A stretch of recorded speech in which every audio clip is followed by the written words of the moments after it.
గారి ప్రభ తగ్గింది, ఇంతకుముందు గెలుచుకున్న సీట్ల కన్నా తక్కువ సీట్లు వచ్చాయి కాబట్టి ఖచ్చితంగా ప్రజల్లో సానుకూలత కూడా బాగా తగ్గింది, ఖచ్చితంగా బీజేపీ పార్టీ అక్కడ పాగా వేసే అవకాశం చాలా ఉంది అంటూ బీజేపీ ధైర్యంగా చెప్తోంది. ఏమంటారు?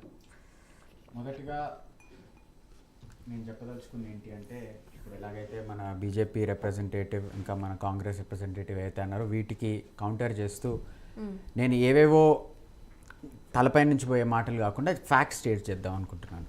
మొదటిగా అరవింద్ కేజ్రీవాల్ అనే వ్యక్తి ఎవరు? He is an IRS officer.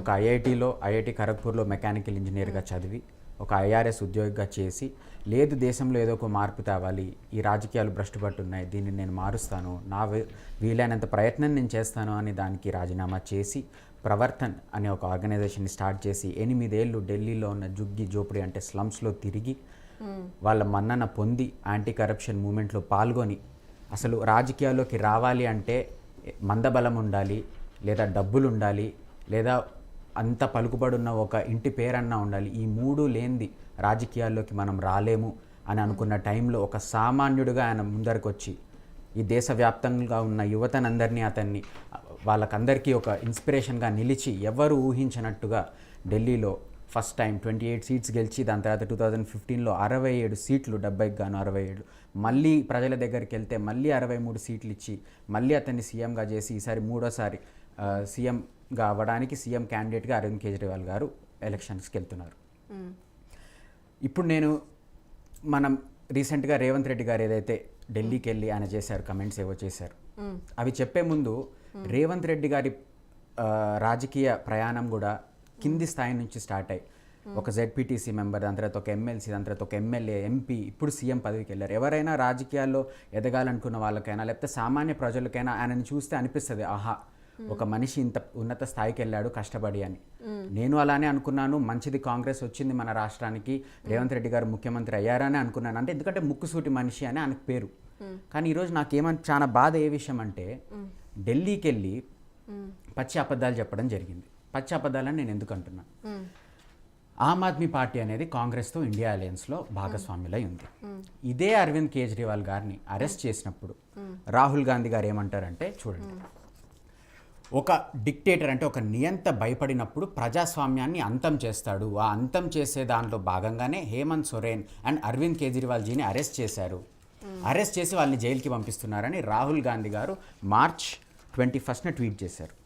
అదే రాహుల్ గాంధీ గారు ఇండియా అలయన్స్లో ఆమ్ ఆద్మీ పార్టీ ఢిల్లీలో ఆర్గనైజ్ చేసిన రామ్లీలా మైదానికి విచ్చేసి మనం మన కాన్స్టిట్యూషన్, మన రాజ్యాంగాన్ని కాపాడుకోవాలి, అది ముఖ్యము, రాజకీయాలన్నీ పక్కన పెడదాం, రాజ్యాంగాన్ని కాపాడుకుందామని వచ్చారు. రాహుల్ గాంధీ గారు ఒక్కటే కాదు, మీరు గమనించాలి, సోనియా గాంధీ గారు సునీత కేజ్రీవాల్ అంటే అరవింద్ కేజ్రీవాల్ గారి సతీమణి పక్కన కూర్చొని మీతో మేమున్నాం అని ఆవిడ చేయి పట్టుకొని మరి ఆవిడ పక్కన కూర్చొని, ఏమీ కాదు మేమున్నాం, బీజేపీ నరేంద్ర మోడీ గారు చేస్తున్న అత్యాచారాలు ఇవన్నిటినీ మనం అడ్డుకుందాం, ఏకమవుదామని వాళ్ళందరూ వెళ్ళి చేతులు పట్టుకొని, వెనకాల మీరు చూస్తే అరవింద్ కేజ్రీవాల్ గారి బొమ్మ ఏంటి, ఆయన జైల్లో ఉన్నాడు, ముందర అందరూ టాప్ లీడర్షిప్ ఇండియా అలయన్స్లో ఉన్న వాళ్ళందరూ చేతులు పట్టుకొని నిలబెట్టారు. ఎందుకు? రాజ్యాంగాన్ని కాపాడదామని కదా. మరి ఇప్పుడు ఎలక్షన్లు అయిపోయాయి, రాజ్యాంగాన్ని మర్చిపోయారా మీరు? ఇప్పుడు రాజ్యాంగాన్ని కాపాడాలని లేదా మీకు? ఆ రోజేమో కాంగ్రెస్ అకౌంట్స్ సీజ్ అయ్యాయి. కాంగ్రెస్ అకౌంట్స్ సీజ్ అయినప్పుడు democracy is in danger, democracy is dead in this country అన్న రాహుల్ గాంధీ గారు ఈరోజు ఢిల్లీలో ఏం జరుగుతుంది? ఢిల్లీలో ఓటర్ లిస్ట్ మారుస్తున్నారు. ఢిల్లీలో లాస్ట్ 1 వీక్లో 15,000 ఓటర్స్, 5,000 మందిని యాడ్ చేశారు, 10,000 మందిని డిలీట్ చేశారు. మరి ఇది డెమోక్రసీలో డేంజర్ కాదా? ఈరోజు గొంతులు అయ్యేదా మీది? ఆ రోజేమో అందరూ ఏకమవ్వాలన్నారే, మరి ఈరోజు ఢిల్లీలో ఇంత అసలు ఏమాత్రం సిగ్గు లేకుండా బీజేపీ ఏదైతే ఓటర్లు డిలీట్ చేస్తున్నారు, మీకు తెలిసిందే 5% అటు ఇటు అయితే ఎలక్షన్ రిజల్ట్ మారుతుంది, అలాంటి ఓటర్ డిలీషన్స్ చేస్తున్నారు, అది లాస్ట్ 10 డేస్లో. మరి దానిపైన రాహుల్ గాంధీ గారి నోరెందుకు మెదపట్లేదు? లేదు, ఎందుకంటే ఒక్కొక్కరు 15 వాళ్ళందరూ 15 మినిట్స్ అందరూ 15 మినిట్స్ మాట్లాడారు. Please let me complete. నేను ఓన్లీ 3 మినిట్స్ మాట్లాడాను, let give me another 5 minutes and I will complete. So ఈరోజు నేను ఏమంటున్నానంటే, పార్టీలు అనేవి వస్తూ ఉంటాయి పోతూ ఉంటాయి. మన దేశం ఉండాలి, మన దేశంలో ఉన్న రాజ్యాంగం ఉండాలి అనే ఒకే ఒక నినాదంతో ఇండియా అలయన్స్ అందరూ ఏకమై కూటమి అయ్యారు. దీంట్లో ఆమ్ ఆద్మీ పార్టీ పంజాబ్లో కాంగ్రెస్కి అగెన్స్ట్గా నిలబడింది, ఢిల్లీలో కాంగ్రెస్ తో పాటు పోటీ చేసింది.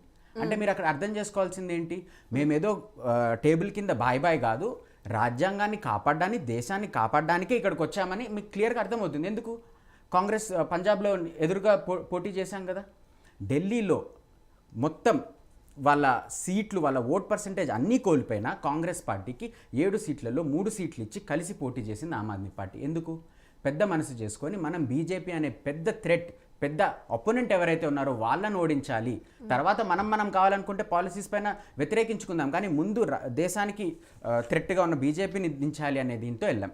మరి అంత పెద్ద మనసు చేసుకున్న ఆమ్ ఆద్మీ పార్టీ వెళ్ళినప్పుడు మన కాంగ్రెస్ ఏం చేసింది, హర్యానాలో ఏం చేసింది, చేతులారా ఎలక్షన్ని పోగొట్టుకుంది. చేతులారా ఆమ్ ఆద్మీ పార్టీ అడిగింది కేవలం 5 సీట్లు, 5 సీట్లు కూడా ఇవ్వం, మేము గెలుస్తామనే అహంకారంతో పోయి 2% ఓట్లతో ఓడిపోయింది. ఆమ్ ఆద్మీ పార్టీకి అదే 2% ఓట్లు వచ్చాయి. మరి ఈరోజు ఎవరికి మీరు సమాధానం చెప్తారు? ఇప్పుడు ఇండియా అలయన్స్లో 238 సీట్లుంటే 99 సీట్లు కాంగ్రెస్వి, మిగతా అందరూ ఇండియా అలయన్స్ పార్ట్నర్స్వే కదా.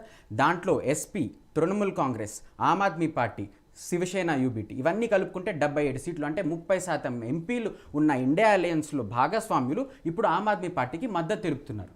అంటే India alliance is a democratic grouping of political parties, అది ఎవరు ఒకరి సొత్తు కాదు.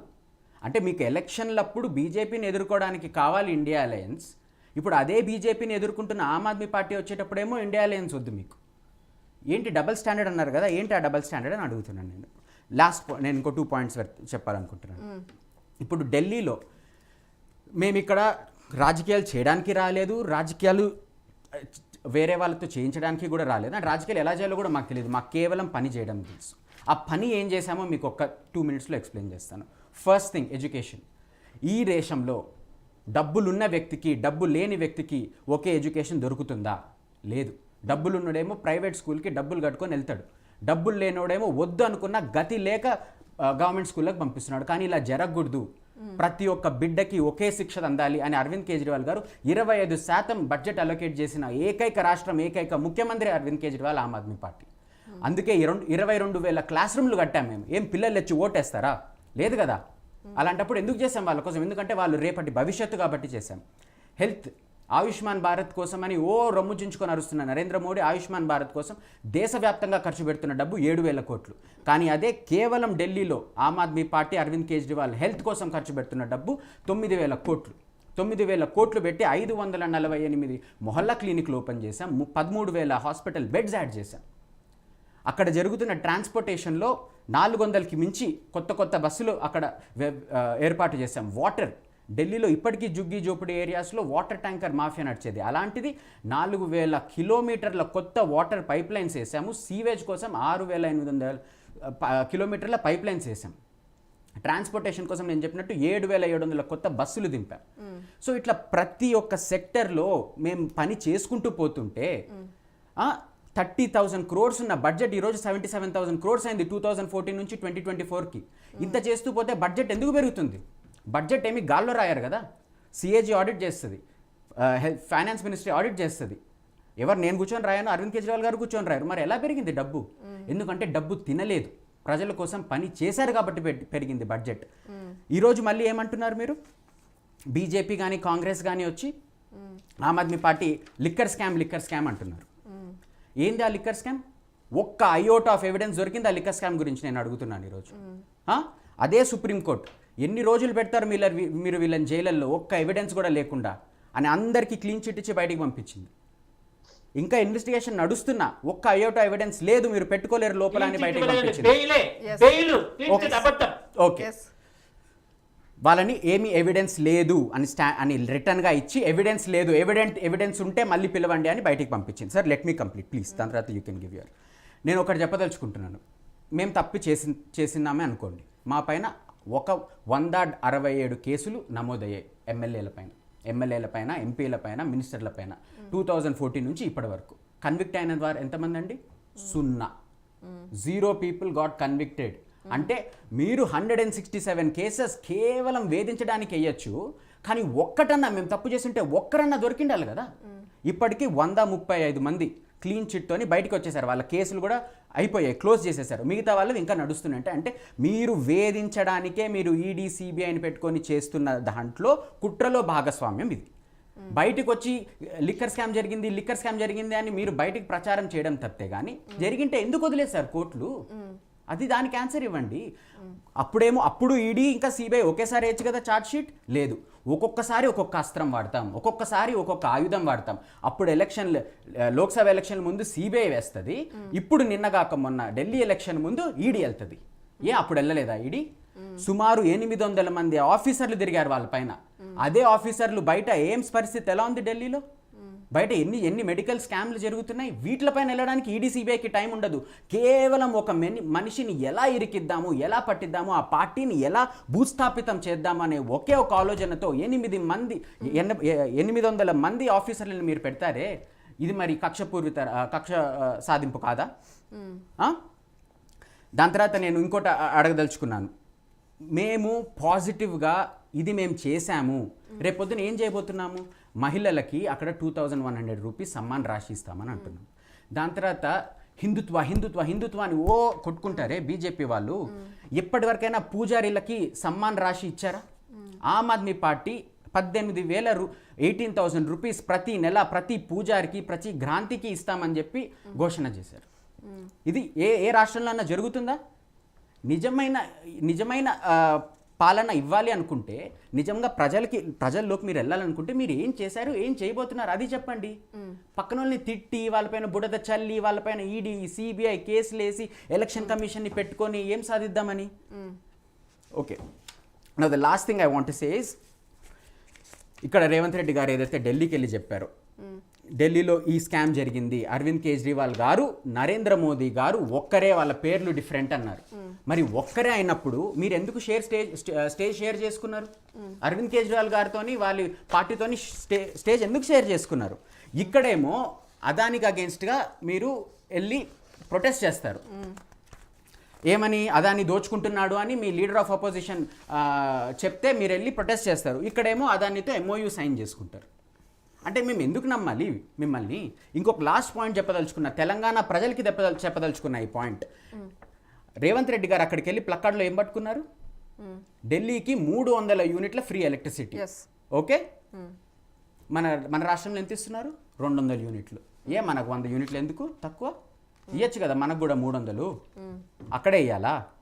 ఇంకోటి ఏమంటారు? ఇక్కడ ఉన్నవి తీసుకెళ్ళి అక్కడ చేస్తాము అని.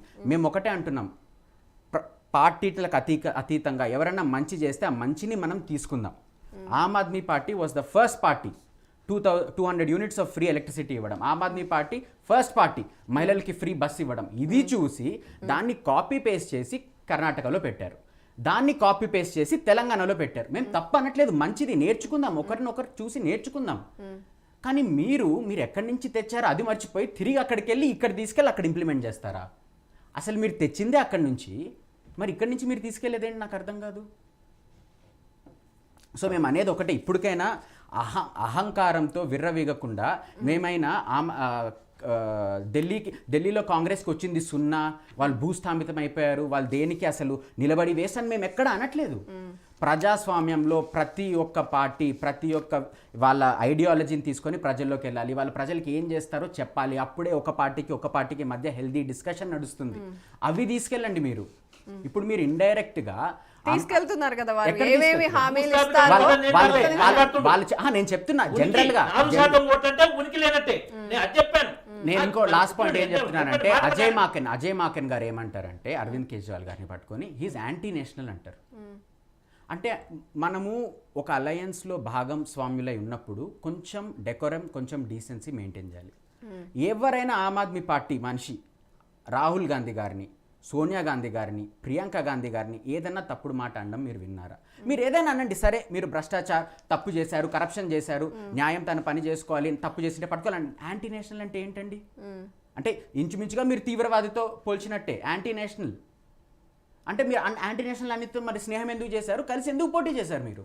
సో నేను అనేది ఏంటంటే ఆమ్ ఆద్మీ పార్టీ అయినా స్నేహంతో ముందరికొచ్చి మీరు మేము పెద్ద మనసు చేసుకున్నాం లోక్సభ ఎలక్షన్ అప్పుడు, మీరు హర్యానా ఎలక్షన్లో పెద్ద మనసు చేసుకుని ఉండాలి. ఇప్పుడైనా అలాంటి కమెంట్స్ చేయకుండా కలిసి వచ్చినంటే పోటీ చేసిండేమో.